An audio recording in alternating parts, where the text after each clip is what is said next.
Magandang buhay! So today, our topic is all about psychosocial development theory of Erik Erikson. So, Erik Erikson was an ego psychologist who developed one of the most popular and influential theories of development. While his theory was impacted by psychoanalyst Sigmund Freud's work, Erikson's theory centered on psychosocial development rather than psychosexual development. Overview. So what exactly did Erikson's theory psychosocial development entail? Much like Sigmund Freud, Erikson believed that personality developed in a series of stages.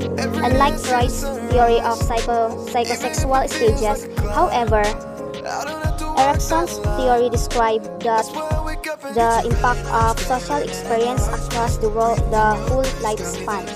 Erikson was interested in how social interaction and relationships played a role in the development and growth of human beings. So, Erik Erikson's stages of psychosocial development.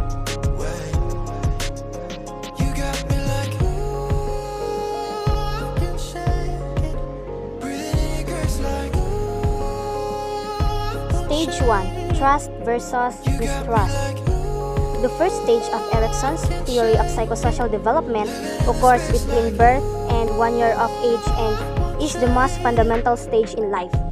Because an infant is utterly dependent, developing trust is based on dependability and quality of the child's caregivers. So at this point in development, the child is utterly dependent upon adult caregivers for everything they need to survive, including food, love, warmth, safety, and nurturing. If a caregiver fails to provide adequate care and love, the child will come to feel that they cannot trust or depend upon the adults in their life. So, if a child successfully develops trust, the child will feel safe and secure in the world. Caregivers who are inconsistent, emotionally unavailable, or rejecting contribute to feelings of mistrust in the children under their care. Failure to develop trust will result in fear and a belief that the world is inconsistent and unpredictable. Stage 2. Autonomy versus shame and doubt. The second stage of Erikson's theory of psychosocial development takes place during early childhood and is focused on children developing a greater sense of personal control. Like Freud, Erikson believed that toilet training was a vital part of this process.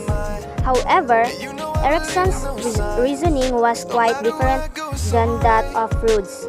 Erikson believed that learning to control one's bodily function leads to a feeling of control and a sense of independence. So other important events including gaining more control over food choices, toy references, and clothing selection. Children who struggle and who are ashamed for their accidents may be left without a sense of personal control. Success during this stage of psychosocial development leads to feelings of autonomy. Failure results in feeling of shame and doubt. Children who successfully complete this stage feel secure and confident, while those who do not are left with a sense of inadequacy and self-doubt. Erikson believed that achieving a balance between autonomy and shame and doubt would lead to will, which is the belief that children can act with intention within reason and limits. Stage 3. Initiative versus guilt.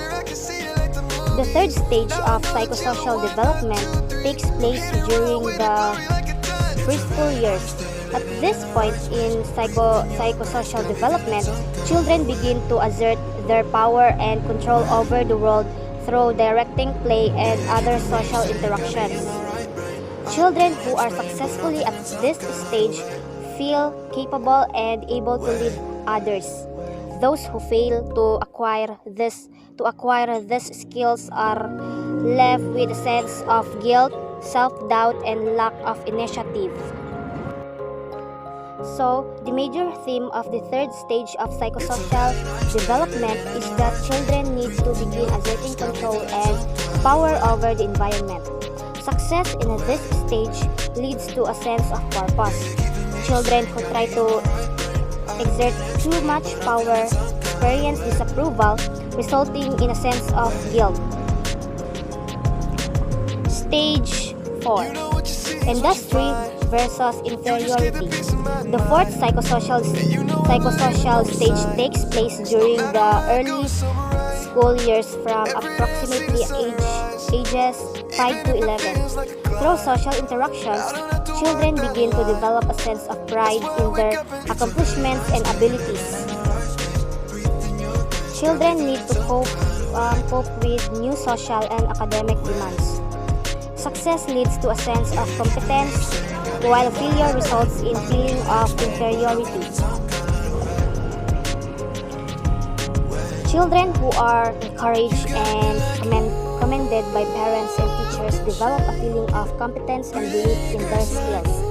Those who receive little or no encouragement from parents, teachers, or peers will doubt their abilities to be successful. So, we have stage 5, identity versus confusion. So, the fifth psychosocial stage takes place during the often turbulent teenage years.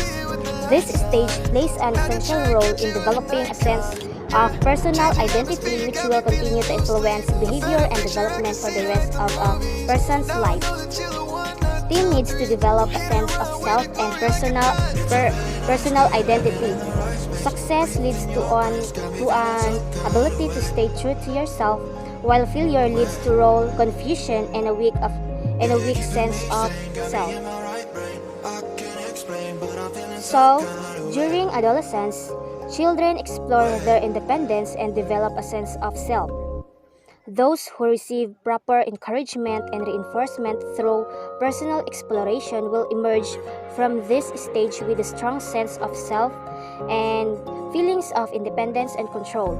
Those who remain unsure of their beliefs and desires will feel insecure and confused about themselves and the future. Stage 6. Intimacy versus isolation. So, young adults need to form intimate, loving relationships with other people. Success leads to strong relationship, while failure results in loneliness and isolation. So, this stage covers the period of early adulthood when people are exploring personal relationships.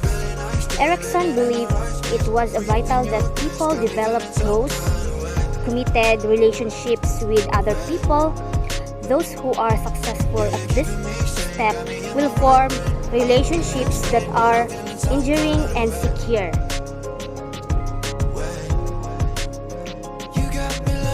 Stage 7. Generativity versus stagnation. Adults need to create or nurture things that will outlast them, often by having children or creating a positive change that benefits other people. Success leads to a feeling of usefulness and accomplishment, while failure results in shallow involvement in the world. So during adulthood, we continue to build ourselves, focusing on our career and family. Those who are successful during this phase will feel that they are contributing to the world by being active in their home and community. Those who fail to attain this skill will feel unproductive and uninvolved in the world. So, we have the last stage 8 rather. Integrity versus despair. So the final psychosocial